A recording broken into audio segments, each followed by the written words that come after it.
all the names under the sun, and here we are. Over the next 10 to 15 years, we grew. We forced the British Prime Minister into giving us a referendum. And then what we saw was the global establishment, not just the Conservative and Labour parties in Britain, not just the Bank of England, but President Obama, you know, the IMF, the OECD, everyone telling us that dreadful things would happen to us if we didn't stay part of a political union in Brussels. And you know what? The little people, the real people, the ordinary people, the decent people said no. So to be honest, I'm so happy I can scarcely believe it. How is it that you think so many people got this wrong, Nigel? I mean, all the polls were wrong on this. The expectation was, yes, it was going to be tight, but that ultimately people would vote to stay. Well, I think they wanted to believe that, and they thought that Project Fear, or perhaps even Project Threat, you know, would keep the little people in line, you know, allow the big multinationals, the Goldman Sachses, the people that love the institutions that you can see right behind me, and they just assumed that would work. Ultimately, this referendum wasn't decided by economic arguments. It was decided by a basic argument of sovereignty. Should we make our own laws in our own country? And crucially, should we control our own borders? Now, immigration, I know, is becoming a hotter issue in American politics right now too. But I mean, just think about this. We're a country of 65 million people. Our population is rising by nearly 500,000 people every single year, just because we've got an open border policy with the rest of the European Union. And so people said, enough. We want to govern our own country. We want to make our own laws. We want our own Supreme Court to be supreme, and we want to control our borders. And that now is what must happen. Yet, what we're seeing today from S&P and others is the establishment having lost, they haven't quite given in yet. Well, let's talk about that, because S&P today, Standards & Poor's, is given a knock on your credit rating, taking the UK's credit rating down from its really pristine status. What is that going to mean for the economy? And the doomsdayers that are saying, you know, this is bad news. You look at what's happened in the markets, you look at what's happened with this credit rating. What happens now for your economy? Well, can I just get the markets thing right? FTSE closed tonight at 6,000, there or thereabouts, 9% higher than it was in February. So the idea that Brexit is causing stock market losses is rubbish. Oh, I mean, you got Barclays trading down nearly 20% today. A lot of the British banks really getting hit hard by this.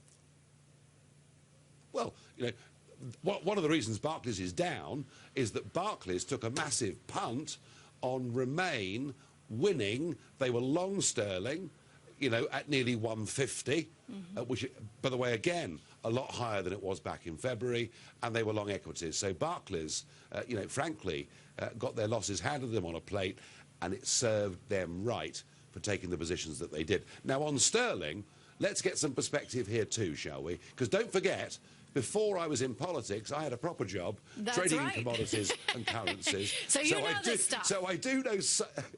Well, I do, unlike almost everybody else who works in politics. Sterling entered a bear market, a declining market, in July 2014. Why? Because every growth expectation in Britain gets marked down, and because our public finances are still way out of control. So this hysteria about markets, let's end that. It's rubbish. Now, before we end it, because I was talking to some people today who said, you know what? London is no longer going to be a financial center for Europe. Your response? Oh, please. Please, please, please. London is not a financial centre for Europe. It's a financial centre for the world. Europe is becoming a little backyard. 85% of the global economy is not in the European Union. And for people to say that unless we stay in a political union governed by unelected old men in Brussels, that somehow that will stop us buying and selling goods and services from each other, clearly they have no conception of what trade is all about. Trade is not made by politicians. Trade is not made by bureaucrats. Trade is made by people watching this program. They like a car. They like a bottle of wine, they think the price is right, and they choose to buy it. And we trade, the United Kingdom trades with the EU at an annual deficit of 70 billion sterling every single year. We are now the Eurozone's biggest trading partner in the world.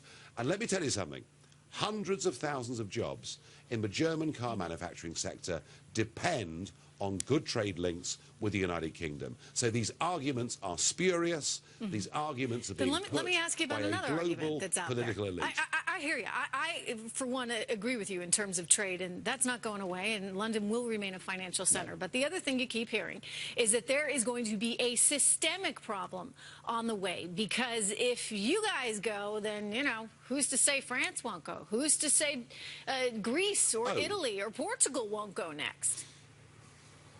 Well, let's get a political perspective now on where we are with this European Union. This club was put together back in the 1950s, and the idea was to get the French and Germans around the table to break bread with each other after 3 wars in 70 years, the last 2 of which dragged in not just my country, but your country too, okay?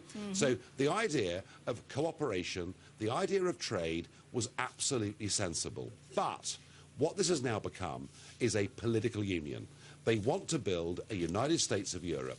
That's why they have a flag, an anthem, a president, a police force. It's why they want to build an army, which of course will ultimately threaten the role of NATO. And nobody in Europe, no one anywhere, has ever given consent for this. So frankly, I would say this to you.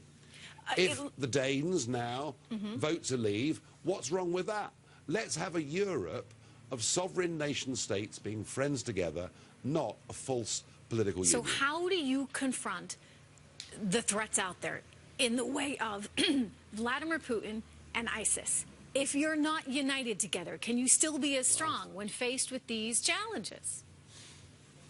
So last year, in one of the worst policy decisions we've seen in the world since 1945, Angela Merkel said, if you want to come across the Mediterranean, regardless what part of the world you come from, regardless whether you're really a refugee or not, you are welcome.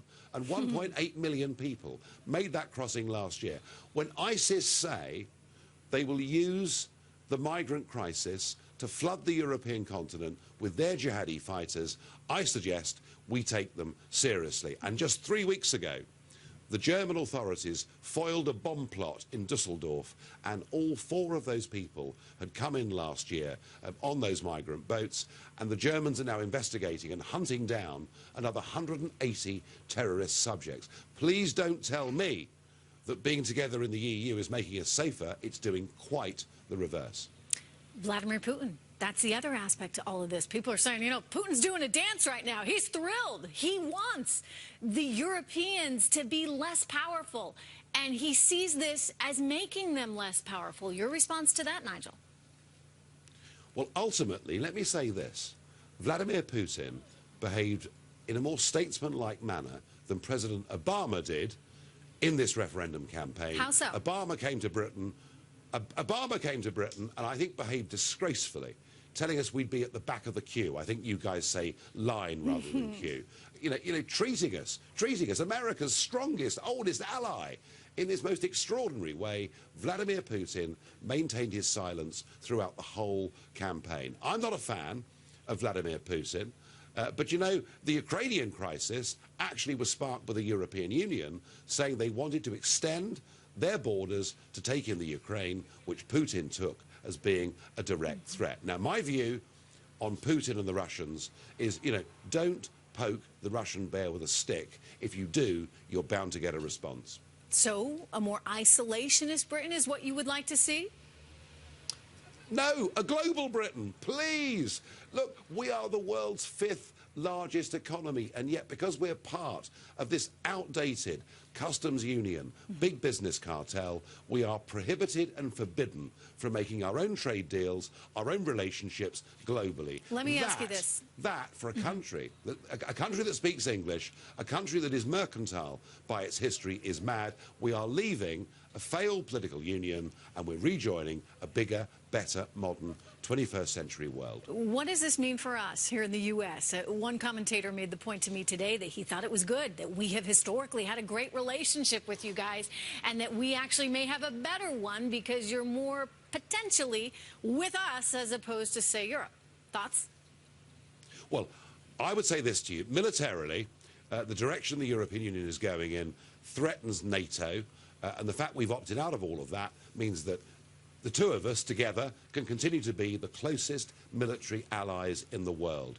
And in terms of trade, let's get rid of all these idiot bureaucrats, you know, based here in Brussels. And why don't we together, Britain and America, cut our own trade deal and have a better, stronger, deeper relationship? We now, with that historic, seismic vote last Thursday, are free to come and talk to you as Americans, as an independent country, and let's make our ties even closer than they are today. I just got about 60 seconds left, but a lot of people are comparing what you guys just went through to what we are going through right now. Do you see the similarities? No. Your position, and you may have your problems, is nothing like ours. We finished up until last Thursday with 70